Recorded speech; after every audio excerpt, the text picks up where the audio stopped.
नीलाञ्जनसमाभासं रविपुत्रं नियमाग्रजं छायामार्तण्डसम्भुतं तं नमामि शनैश्चरम् नीलाञ्जनसमाभासं रविपुत्रं नियमाग्रजं छायामार्तण्डसम्भुतं तं नमामि शनैश्चरम् नीलाञ्जनसमाभासं रविपुत्रं नियमाग्रजं छायामार्तण्डसम्भुतं तं नमामि शनैश्चरम् नीलाञ्जनसमाभासं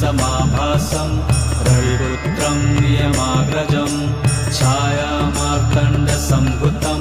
तं नमामि शनैश्चरम् नीलाञ्जनसमाभासं रविपुत्रं नियमाग्रजं छायामार्तण्डसम्भुतं तं नमामि शनैश्चरम्